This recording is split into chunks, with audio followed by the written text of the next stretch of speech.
നമസ്കാരം. സ്മാർട്ട് വർക്കേഴ്സിൻ്റെ പുതിയൊരു വീഡിയോയിലേക്ക് നിങ്ങൾക്കെല്ലാവർക്കും സ്വാഗതം. നമ്മൾ കഴിഞ്ഞ ക്ലാസ്സിൽ രസതന്ത്രത്തിലെ ലോഹങ്ങളെക്കുറിച്ച് പഠിച്ചില്ലേ? ആ ലോഹങ്ങളിലെ ബാക്കി വരുന്ന ഭാഗങ്ങളെക്കുറിച്ചാണ് നമ്മൾ ഈ ക്ലാസ്സിൽ ഡിസ്കസ് ചെയ്യുന്നത്. ഓക്കെ, അപ്പോൾ അതിനു മുമ്പായിട്ട് ഈ ചാനൽ ആരെങ്കിലും സബ്സ്ക്രൈബ് ചെയ്യാത്തത് ഇനിയുണ്ടെങ്കിൽ അവരുടൻ തന്നെ നമ്മുടെ ചാനൽ സബ്സ്ക്രൈബ് ചെയ്യുക. കാരണം തുടർന്നുള്ള ക്ലാസ്സുകൾ നിങ്ങൾക്ക് നഷ്ടപ്പെടാണ്ടിരിക്കണമെങ്കിൽ നമ്മുടെ ചാനൽ നിങ്ങളുടൻ തന്നെ സബ്സ്ക്രൈബ് ചെയ്യുക. അതേപോലെ തന്നെ നിങ്ങൾക്ക് PSCയുമായിട്ട് ബന്ധപ്പെട്ട് കൂടുതൽ വീഡിയോയ്ക്കും അൺലിമിറ്റഡ് ക്വസ്റ്റ്യൻസും എന്നിവയെല്ലാം വേണമെന്നുണ്ടെങ്കിൽ നിങ്ങൾ വേദ PSCയുടെ ആൻഡ്രോയിഡ് ആപ്പ് ഉടൻ തന്നെ പ്ലേ സ്റ്റോറിൽ നിന്ന് ഡൗൺലോഡ് ചെയ്യുക. ഓക്കെ, അപ്പോൾ നമുക്ക് നമ്മുടെ ക്ലാസ് സ്റ്റാർട്ട് ചെയ്യാം. അപ്പോൾ നമ്മൾ ആദ്യം പഠിക്കാൻ പോകുന്നത് ഇരുമ്പിനെ കുറിച്ചാണ്. ലോഹങ്ങളിലെ ഇരുമ്പ് എന്ന് പറയുന്ന ലോഹത്തെക്കുറിച്ചാണ് നമ്മൾ ആദ്യം പഠിക്കാൻ പോകുന്നത്. ഇരുമ്പിനെ കുറിച്ച് പറഞ്ഞു കഴിഞ്ഞാൽ ആറ്റോമിക് നമ്പർ എത്രയാണെന്ന് അറിയാമോ? ഇരുമ്പിൻ്റെ 26 ആറ്റോമിക് നമ്പർ എന്ന് പറയുന്നത്. നമ്മുടെ പീരിയോഡിക് ടേബിളിൽ ഇരുമ്പ് രേഖപ്പെടുത്തിയിരിക്കുന്നത് എങ്ങനെയാണെന്ന് അറിയാമോ? Fe എന്നാണ് ഇരുമ്പ് രേഖപ്പെടുത്തിയിരിക്കുന്നത്. അതായത് ഇരുമ്പ് അല്ലെങ്കിൽ അയണിനെ നമ്മൾ ആറ്റോമിക് ടേബിളിൽ രേഖപ്പെടുത്തിയിരിക്കുന്നതാണ് Fe. അതേപോലെ അതിൻ്റെ ആറ്റോമിക് നമ്പറാണ് 26. ഓക്കെ, അപ്പോൾ ഇനി ഈ ഇരുമ്പിൻ്റെ ഏറ്റവും ശുദ്ധമായിട്ടുള്ള രൂപം ഏതാണെന്ന് അറിയാമോ? ഇരുമ്പിൻ്റെ ഏറ്റവും ശുദ്ധമായിട്ടുള്ള രൂപം എന്ന് പറയുന്നത് പച്ചിരുമ്പാണ് ഇരുമ്പിൻ്റെ ഏറ്റവും ശുദ്ധമായിട്ടുള്ള രൂപം. അതേപോലെ തന്നെ നമ്മുടെ ഭൂമിയുടെ അകക്കാമ്പിൽ ഏറ്റവും കൂടുതലുള്ള ലോഹം ഏതാണെന്നറിയാമോ? ഇരുമ്പാണ് ഭൂമിയുടെ അകക്കാമ്പിൽ ഏറ്റവും കൂടുതലുള്ള ലോഹം എന്ന് പറയുന്നത്. അപ്പോൾ ഇരുമ്പിൻ്റെ ശുദ്ധമായ രൂപമാണ് പച്ചിരുമ്പ്. ഭൂമിയുടെ അകക്കാമ്പിൽ ഏറ്റവും കൂടുതലുള്ള ലോഹമാണ് ഇരുമ്പ്. ഇനി പ്രപഞ്ചത്തിൽ ഏറ്റവും കൂടുതലുള്ള ലോഹം ഏതാണെന്നറിയാമോ? ഇരുമ്പാണ് പ്രപഞ്ചത്തിൽ ഏറ്റവും കൂടുതലുള്ള ലോഹം എന്ന് പറയുന്നത്. അപ്പോൾ ഭൂമിയുടെ അകക്കാമ്പിൽ ഏറ്റവും കൂടുതലുള്ള ലോഹമാണ് ഇരുമ്പ്, പ്രപഞ്ചത്തിൽ ഏറ്റവും കൂടുതലുള്ള ലോഹമാണ് ഇരുമ്പ്. അതുപോലെ തന്നെ ഇരുമ്പിൻ്റെ ശുദ്ധമായിട്ടുള്ള രൂപമാണ് പച്ചിരുമ്പ് എന്ന് പറയുന്നത്. അപ്പോൾ ഇരുമ്പിൻ്റെ ആറ്റോമിക് നമ്പർ എത്രയാണ്? 26. ഓക്കെ, ഇനി ഏറ്റവും കൂടുതൽ അളവിൽ കാർബൺ കണ്ടെത്തിയിട്ടുള്ള ഇരുമ്പിൻ്റെ രൂപം ഏതാണെന്നറിയാമോ? അതായത് ഏറ്റവും കൂടുതൽ അളവിൽ കാർബൺ കണ്ടെത്തിയിട്ടുള്ള ഇരുമ്പിൻ്റെ രൂപം അതേതാണെന്നറിയാമോ? അതാണ് പിഗ് അയൺ. പിഗ് അയണിലാണ് കാർബണിൻ്റെ അളവ് ഏറ്റവും കൂടുതൽ കണ്ടെത്തിയിട്ടുള്ള ഇരുമ്പ് എന്ന് പറയുന്നത്. ഇനി നമ്മുടെ ഇരുമ്പ് തുരുമ്പിക്കില്ലേ? ആ തുരുമ്പിക്കുന്നതിന് രാസപരമായിട്ട് അറിയപ്പെടുന്നത് എന്താണെന്നറിയാമോ? ഹൈഡ്രേറ്റഡ് അയൺ ഓക്സൈഡ് എന്നാണ് തുരുമ്പ് രാസപരമായിട്ട് അറിയപ്പെടുന്നത്. അതായത് ഇരുമ്പ് തുരുമ്പിക്കുമ്പോൾ ആ തുരുമ്പിനെ രാസപരമായിട്ട് അറിയപ്പെടുന്നതാണ് ഹൈഡ്രേറ്റഡ് അയൺ ഓക്സൈഡ് എന്ന് പറയുന്നത്. അതുപോലെ തന്നെ ഇരുമ്പ് തുരുമ്പിക്കുമ്പോൾ അതിൻ്റെ ഭാരം കൂടുകയാണോ കുറയുകയാണോ ചെയ്യുന്നതെന്ന് PSC പല പ്രാവശ്യം ചോദിച്ചിട്ടുണ്ട്. എങ്ങനെയാണെന്നറിയാമോ? അതായത് ഇരുമ്പ് തുരുമ്പിക്കുമ്പോൾ അതിൻ്റെ ഭാരം വർദ്ധിക്കുകയാണ് ചെയ്യുന്നത്. അതുപോലെ തന്നെ തുരുമ്പിന് രാസപരമായിട്ട് അറിയപ്പെടുന്നതാണ് ഹൈഡ്രേറ്റഡ് അയൺ ഓക്സൈഡ്. ഓക്കെ, ഇനി അയൺ കാർബണുമായിട്ട് ചേർന്നുണ്ടാകുന്ന ലോഹസങ്കരം ഏതാണെന്നറിയാമോ? അതായത് ഇരുമ്പ് കാർബണുമായിട്ട് ചേർന്നുണ്ടാകുന്ന ലോഹസങ്കരമാണ് സ്റ്റീൽ എന്ന് പറയുന്നത്. അതായത് ഇരുമ്പ് പ്ലസ് കാർബൺ ആണ് സ്റ്റീല്. ഇനി കൃഷിയായുധങ്ങൾ, കമ്പി എന്നിവയെല്ലാം നിർമ്മിക്കാനായിട്ട് ഉപയോഗിക്കുന്ന സ്റ്റീൽ ഏതാണെന്നറിയാമോ? മൈൽഡ് സ്റ്റീലാണ്. അതായത് നമ്മുടെ കൃഷിക്ക് ഉപയോഗിക്കുന്ന ആയുധങ്ങൾ, കമ്പി എന്നിവയെല്ലാം നിർമ്മിക്കാനായിട്ട് ഉപയോഗിക്കുന്ന സ്റ്റീലാണ് മൈൽഡ് സ്റ്റീല്. അതുപോലെ തന്നെ നമ്മുടെ റെയിൽവേ പാളങ്ങൾ നിർമ്മിക്കാൻ ഉപയോഗിക്കുന്ന സ്റ്റീൽ ഏതാണെന്നറിയാമോ? അതായത് റെയിൽവേ പാളങ്ങൾ കണ്ടിട്ടില്ലേ?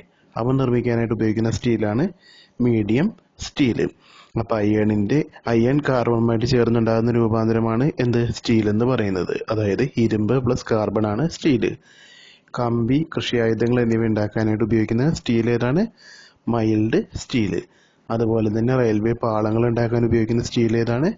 Medium steel. ഓക്കെ, അതുപോലെ തന്നെ അതായത് കമ്പി പിന്നെ കൃഷിയായുധങ്ങളൊക്കെ ഉണ്ടാക്കാനായിട്ട് ഉപയോഗിക്കുന്ന സ്റ്റീലാണ് മൈൽഡ് സ്റ്റീൽ എന്ന് പറഞ്ഞു. അങ്ങനെയാണെങ്കിൽ നമ്മുടെ ശസ്ത്രക്രിയാ ഉപകരണങ്ങൾ, കത്തി, ബ്ലേഡ് തുടങ്ങിയവയ്ക്ക് നിർമ്മിക്കാനായിട്ട് ഉപയോഗിക്കുന്ന ഇരുമ്പ് ഏതാണെന്നറിയാമോ? ഹൈ കാർബൺ സ്റ്റീലാണ് കത്തി, ബ്ലേഡ്, അതുപോലെ തന്നെ ശസ്ത്രക്രിയാ ഉപകരണങ്ങൾ എന്നിവയെല്ലാം നിർമ്മിക്കാനായിട്ട് ഉപയോഗിക്കുന്ന ഇരുമ്പെന്ന് പറയുന്നത്, അല്ലെങ്കിൽ സ്റ്റീൽ എന്ന് പറയുന്നത്. സ്റ്റീൽ എന്ന് പറഞ്ഞാൽ എന്താണ്? ഇരുമ്പും കാർബണും കൂടെ ചേർന്നതാണ് സ്റ്റീല്. ഓക്കെ, അതുപോലെ തന്നെ വ്യാവസായികമായിട്ട് ഇരുമ്പ് നിർമ്മിക്കാനായിട്ട് ഉപയോഗിക്കുന്ന അയിര് ഏതാണെന്നറിയാമോ? ഹേമറ്റൈറ്റ് ആണ് വ്യാവസായികമായിട്ട് ഇരുമ്പ് നിർമ്മിക്കാനായിട്ട് ഉപയോഗിക്കുന്ന അയിരെന്ന് പറയുന്നത്. ഈ ഇരുമ്പും ക്രോമിയവും നിക്കലും ഇരുമ്പും ക്രോമിയവും നിക്കലും ചേർന്നാണ് സ്റ്റെയിൻലെസ് സ്റ്റീൽ ഉണ്ടാക്കുന്നത്. അതായത് സ്റ്റെയിൻലെസ് സ്റ്റീൽ ഉണ്ടാക്കാനായിട്ട് ഉപയോഗിക്കുന്ന ഏതൊക്കെയാണ് മൂലകങ്ങൾ ഏതൊക്കെയാണ്? ഇരുമ്പ്, ക്രോമിയം ആൻഡ് നിക്കൽ. അതുപോലെ തന്നെ നിക്കൽ സ്റ്റീലിൽ ഏതൊക്കെയാണ് അടങ്ങിയിരിക്കുന്നതെന്ന് അറിയാമോ? ഇരുമ്പും നിക്കലുമാണ് നിക്കൽ സ്റ്റീലിൽ അടങ്ങിയിരിക്കുന്നത്. അതുപോലെ തന്നെ ഇൻവാർ എന്ന് പറയുന്ന മെറ്റീരിയലിൽ എന്തൊക്കെയാണ് അടങ്ങിയിരിക്കുന്നതെന്ന് അറിയുമോ? ഇരുമ്പും നിക്കലും തന്നെയാണ് ഇൻവാർ എന്ന് പറയുന്നത്. അതായത് നിക്കൽ സ്റ്റീലും ഇൻവാറും രണ്ടും ഉണ്ടാക്കാനായിട്ട് ഉപയോഗിക്കുന്നത് ഏതാണ്? ഇരുമ്പും നിക്കലുമാണ്. അതുപോലെ തന്നെ കോബാൾട്ട് സ്റ്റീലാണെങ്കിലോ ഇരുമ്പും കോബാൾട്ടുമാണ് കോബാൾട്ട് സ്റ്റീലിൽ ഉള്ളത്. അപ്പോൾ സ്റ്റെയിൻലെസ് സ്റ്റീൽ ഏതൊക്കെയാണ്? ഇരുമ്പ്, ക്രോമിയം, നിക്കല്. നിക്കൽ സ്റ്റീലിലാണെങ്കിലോ നിക്കലും ഇരുമ്പും. അതുപോലെ തന്നെ ഇൻവാറിലാണെങ്കിലോ നിക്കല്, ഇരുമ്പ്. കോബാൾട്ട് സ്റ്റീലിലാണെങ്കിൽ ഇരുമ്പ്, കോബാൾട്ട്. ഓക്കെ. ഇനി അൽനിക്കോ എന്ന് പറഞ്ഞു കഴിഞ്ഞാൽ അതിൻ്റെ അകത്ത് ഏതൊക്കെയുള്ളതെന്ന് അറിയോ? അലുമിനിയം, നിക്കൽ, കോബാൾട്ട്, ഇരുമ്പ് ഇവയെല്ലാം ചേർന്നാണ് അൽനിക്കോ എന്ന് പറയുന്നത്. അൽനിക്കോ എന്ന് പറഞ്ഞാൽ ഇരുമ്പ്, നിക്കൽ, അലുമിനിയം, കോബാൾട്ട്. അതുപോലെ നിക്രോമോ? ഇരുമ്പ്, ക്രോമിയം, നിക്കൽ ഇവ ചേർന്നാണ് നിക്രോം. അതുപോലെ തന്നെ ക്രോം സ്റ്റീൽ ആണെങ്കിലോ ഇരുമ്പും ക്രോമിയവും ചേർന്നാണ് ക്രോം സ്റ്റീൽ. അപ്പോൾ അൽനിക്കോ ഏതൊക്കെയാണ്? ഇരുമ്പ്, നിക്കല്, അലുമിനിയം, കോബാൾട്ട്. അതുപോലെ തന്നെ നിക്രോം ആണെങ്കിലോ ഇരുമ്പ്, ക്രോമിയം, നിക്കല്. അതുപോലെ ക്രോം സ്റ്റീൽ ആണെങ്കിലോ ഇരുമ്പ്, ക്രോമിയം. ഓക്കെ. അപ്പം അപ്പോൾ ഇരുമ്പിനെ കുറിച്ച് നമ്മൾ ഇത്രയാണ് പഠിക്കുന്നത്. ഇനി അടുത്തത് കാൽസ്യം. കാൽസ്യത്തെക്കുറിച്ച് നമുക്ക് നോക്കിയാലോ? ഈ കാൽസ്യത്തിൻ്റെ ആറ്റോമിക നമ്പർ എത്രയാണ്? 20 കാൽസ്യത്തിൻ്റെ ആറ്റോമിക നമ്പർ എന്ന് പറയുന്നത്. നമ്മുടെ മനുഷ്യ ശരീരത്തിൽ ഏറ്റവും കൂടുതലുള്ള ലോഹം ഏതാണെന്നറിയാമോ? കാൽസ്യമാണ് മനുഷ്യ ശരീരത്തിൽ ഏറ്റവും കൂടുതലുള്ള ലോഹമെന്ന് പറയുന്നത്. അതുപോലെ തന്നെ നമ്മുടെ എല്ലുകളുടെയും പല്ലുകളുടെയും ആരോഗ്യത്തിന് ആവശ്യമായിട്ടുള്ള ലോഹം ഏതാണ്? കാൽസ്യമാണ് എല്ലുകളുടെയും പല്ലുകളുടെയും ആരോഗ്യത്തിന് ആവശ്യമായിട്ടുള്ള ലോഹമെന്ന് പറയുന്നത്. അതുപോലെ എല്ലുകളിലും പല്ലുകളിലും ധാരാളം അടങ്ങിയിരിക്കുന്ന ലോഹം ഏതാണ്? കാൽസ്യമാണ് എല്ലുകളിലും പല്ലുകളിലും ധാരാളം അടങ്ങിയിരിക്കുന്ന ലോഹമെന്ന് പറയുന്നത്. ഇനി നമ്മുടെ സിമെന്റ് ഇല്ലേ, ആ സിമെന്റ് നിർമ്മാണത്തിലെ പ്രാഥമിക വസ്തു ഏതാണെന്നറിയാമോ? Calcium oxide, CaO. അതാണ് സിമെന്റ് നിർമ്മാണത്തിലെ പ്രാഥമിക വസ്തു എന്ന് പറയുന്നത്. അതുപോലെ തന്നെ ക്വിക്ലൈം എന്നറിയപ്പെടുന്ന കാൽസ്യം സംയുക്തം ഏതാണെന്നറിയാമോ? അതും കാൽസ്യം ഓക്സൈഡാണ്. സിമെന്റ് നിർമ്മാണത്തിലെ പ്രാഥമിക വസ്തുവാണ് കാൽസ്യം ഓക്സൈഡ്. ക്വിക്ലൈം എന്നറിയപ്പെടുന്നതാണ് കാൽസ്യം ഓക്സൈഡ്. അതുപോലെ തന്നെ മുട്ടത്തോട് നിർമ്മിച്ചിരിക്കുന്ന കാൽസ്യം സംയുക്തം ഏതാണ്? കാൽസ്യം കാർബണേറ്റ് ആണ് മുട്ടത്തോട് നിർമ്മിച്ചിരിക്കുന്ന കാൽസ്യം സംയുക്തം എന്ന് പറയുന്നത്. അപ്പോൾ സിമെന്റ് നിർമ്മാണത്തിലെ രാസവസ്തുവാണ് പ്രാഥമിക വസ്തുവാണ് കാൽസ്യം ഓക്സൈഡ്. ക്വിക്ലൈം എന്നറിയപ്പെടുന്ന കാൽസ്യം സംയുക്തമാണ് കാൽസ്യം ഓക്സൈഡ്. മുട്ടത്തോട് നിർമ്മിച്ചിരിക്കുന്ന കാൽസ്യം സംയുക്തമാണ് കാൽസ്യം കാർബണേറ്റ്. അതുപോലെ പ്ലാസ്റ്റർ ഓഫ് പാരീസ് എന്നറിയപ്പെടുന്ന കാൽസ്യം സംയുക്തം ഏതാണ്? കാൽസ്യം സൾഫേറ്റ് ആണ് പ്ലാസ്റ്റർ ഓഫ് പാരീസ് എന്നറിയപ്പെടുന്ന കാൽസ്യം സംയുക്തം. അതുപോലെ തന്നെ സ്ലേക്കഡ് ലൈം എന്നറിയപ്പെടുന്ന കാൽസ്യം സംയുക്തം ഏതാണെന്നറിയാമോ? കാൽസ്യം ഹൈഡ്രോക്സൈഡ് ആണ് സ്ലേക്കഡ് ലൈം എന്നറിയപ്പെടുന്ന കാൽസ്യം സംയുക്തം എന്ന് പറയുന്നത്. ക്വിക്ലൈം ഏതാണ്? Calcium oxide. സ്ലേക്കഡ് ലൈം ആണെങ്കിലോ കാൽസ്യം ഹൈഡ്രോക്സൈഡ്. ഇനി മിൽക്ക് ഓഫ് ലൈം എന്നറിയപ്പെടുന്നത് ഏതാണെന്നറിയാമോ? അതും കാൽസ്യം ഹൈഡ്രോക്സൈഡ് ആണ്. സ്ലേക്കഡ് ലൈം എന്നും മിൽക്ക് ഓഫ് ലൈം എന്നും അറിയപ്പെടുന്നത് ഏതാണ്? Calcium hydroxide. അതുപോലെ തന്നെ PSCക്ക് പല പ്രാവശ്യം ചോദിച്ചിട്ടുണ്ട് സിമെന്റിന്റെ സെറ്റിംഗ് സമയം നിയന്ത്രിക്കാനായിട്ട് ഉപയോഗിക്കുന്ന കാൽസ്യം സംയുക്തം ഏതാണെന്ന്. അതേതാണെന്ന് അറിയാമോ? ജിപ്സം ആണ് സിമെന്റിന്റെ സെറ്റിംഗ് സമയം നിയന്ത്രിക്കാനായിട്ട് ഉപയോഗിക്കുന്ന കാൽസ്യം സംയുക്തം എന്ന് പറയുന്നത്. അതുപോലെ തന്നെ അന്റാസിഡായിട്ട് ഉപയോഗിക്കുന്ന കാൽസ്യം സംയുക്തം ഏതാണെന്ന് അറിയാമോ? കാൽസ്യം കാർബണേറ്റ് ആണ് അന്റാസിഡായിട്ട് ഉപയോഗിക്കുന്ന കാൽസ്യം സംയുക്തം എന്ന് പറയുന്നത്. അതുപോലെ ടൂത്ത് പേസ്റ്റിൽ പോളിഷിംഗ് ഏജന്റായിട്ട് ഉപയോഗിക്കുന്ന കാൽസ്യം സംയുക്തം ഏതാണെന്ന് അറിയാമോ? അത് കാൽസ്യം കാർബണേറ്റ് ആണ്. മുട്ടത്തോട് നിർമ്മിച്ചിരിക്കുന്ന വസ്തു ഏതാണ്? കാൽസ്യം കാർബണേറ്റ് ആണ്. ടൂത്ത് പേസ്റ്റിൽ പോളിഷിംഗ് ഏജന്റായിട്ട് ഉപയോഗിക്കുന്നതും ഏതാണ്? കാൽസ്യം കാർബണേറ്റ് ആണ്.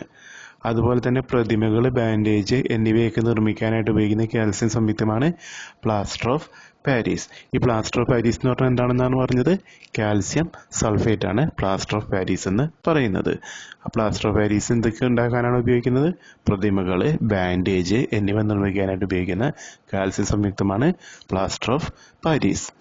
ഓക്കെ, ഇനി അടുത്തതായിട്ട് നമ്മൾ പഠിക്കാൻ പോകുന്നത് മഗ്നീഷ്യത്തെ കുറിച്ചാണ്. മഗ്നീഷ്യത്തിന്റെ ആറ്റോമിക നമ്പർ എത്രയാണെന്ന് അറിയാമോ?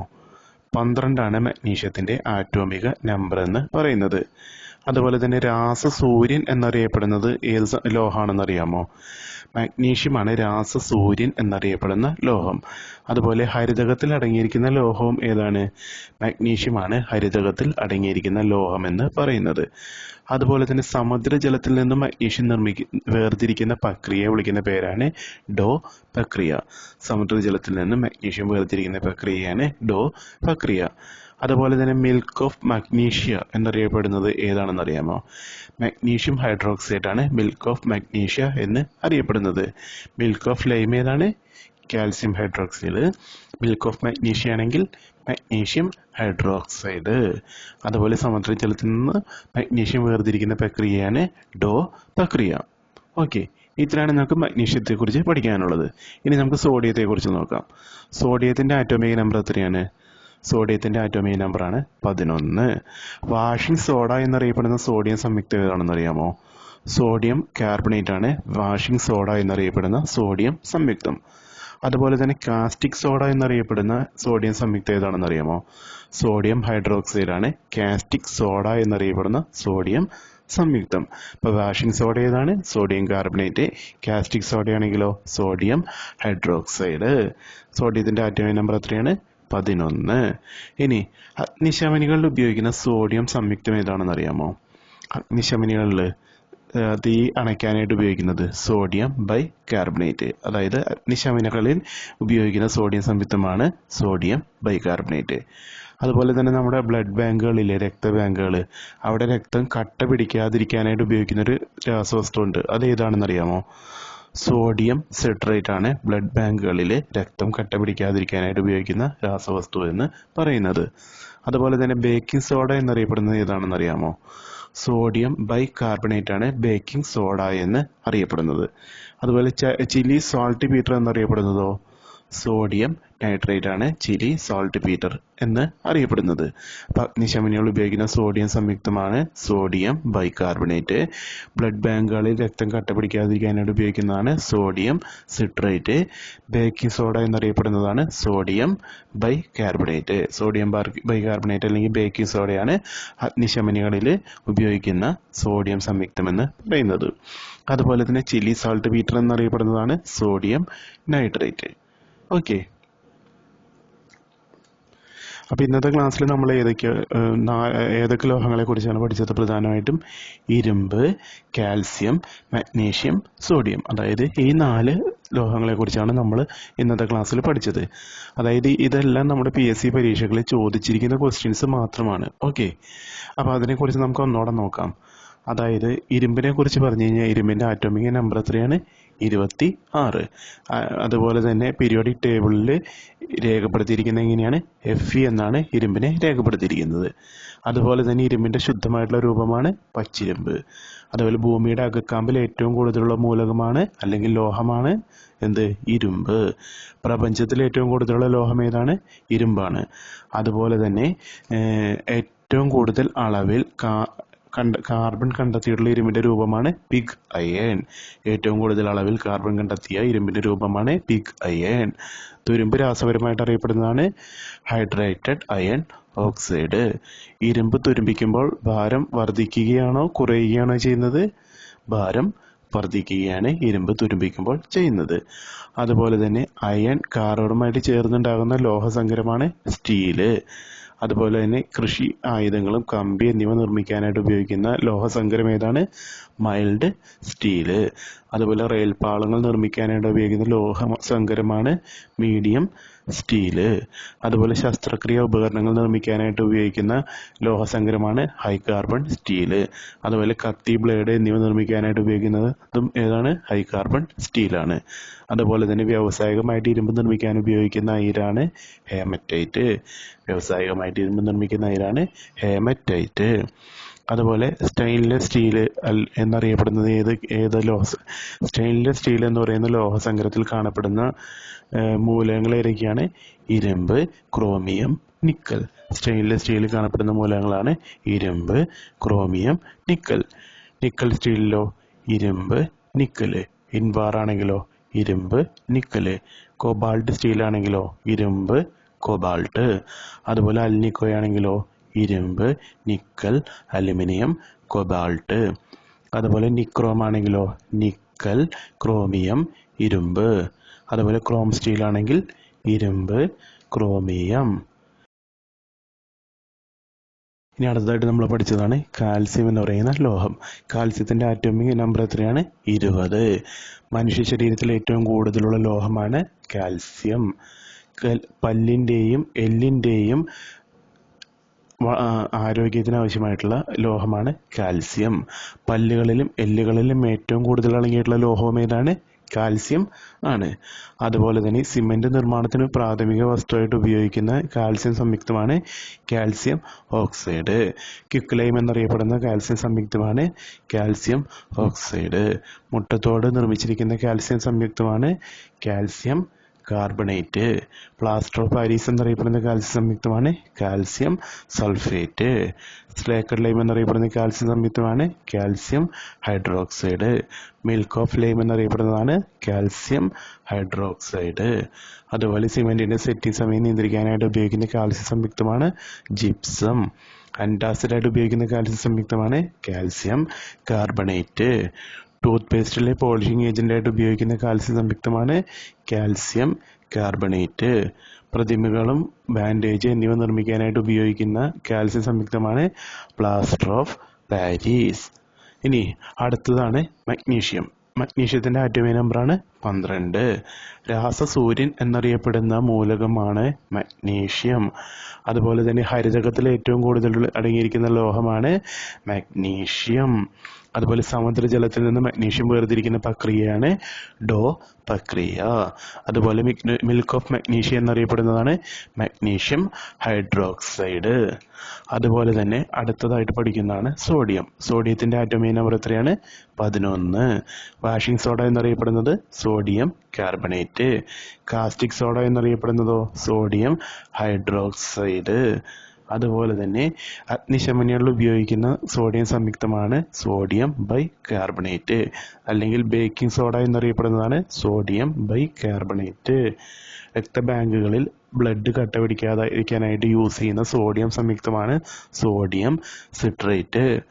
ചിലി സോൾട്ട് പീറ്റർ എന്നറിയപ്പെടുന്ന സോഡിയം സംയുക്തമാണ് സോഡിയം നൈട്രേറ്റ്.